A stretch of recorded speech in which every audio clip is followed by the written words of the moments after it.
Look at this reception area. This clean, organized space is the first thing our customers see, and it sets the baseline for the professional standard expected before any interaction begins. Your primary job at this counter is translation. You take objective technical evidence from the shop floor and turn it into clear, actionable updates that the customer can confidently approve. That translation requires a specific approach. We explain technical findings in plain English first. We are direct, respectful, and transparent, completely avoiding high-pressure sales tactics. This process relies on a strict separation of duties.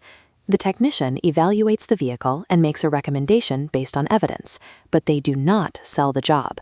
Only the service advisor communicates those findings to the customer. When you have that conversation, there are hard limits on what you can say. Never guarantee a completion time before you have verified parts availability. And never tell a customer a repair is guaranteed to solve an unrelated symptom. Adhering to these communication standards creates a reliable firewall. It keeps our shop operations predictable and ensures our customers can trust the recommendations we provide. Step 1 in any update is preparation. Before you pick up the phone or send a message, review the technician's complete evidence and fully understand the diagnosis. This is a view of the customer profile in the M&A staff portal. To initiate contact, simply open the correct record and click the call or text action directly on the screen. If you are sending a text message, keep it brief and professional. Always include the shop name, the specific invoice reference, and the exact next step you need from the customer. While communicating, you are handling private information, which brings us to a strict data security rule. You must never transmit sensitive personal or financial data through the portal's messaging system. As you can see in this workflow, routine updates pass through normally, but you must manually filter out protected data. Never request or send credit card numbers, passwords, medical details, or images of a driver's license.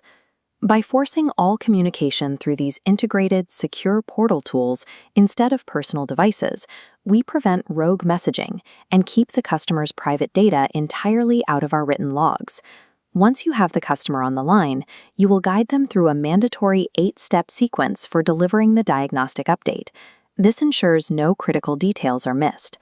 Looking at this checklist, Step 1 is verification. Explicitly confirm you are speaking with the authorized contact before discussing the vehicle. Step 2, repeat their initial concern back. This verifies the complaint and assures the customer we listened. Step 3 is delivering the facts. State the objective evidence the technician found. For Step 4, translate the recommended technical correction and any viable alternatives into plain English. Step 5 is pricing. State the complete total price, explaining what parts and labor are included. Step 6 sets expectations. Give a realistic timeline and explicitly state any dependencies, like waiting on part deliveries. Step 7 requires asking for a clear, definitive decision on how to proceed. And finally, Step 8, repeat their decision and the final authorized amount back to ensure alignment. Moving through this exact sequence eliminates ambiguity. It gives the customer the information they need without overwhelming them, and it prevents post-repair disputes over unauthorized work.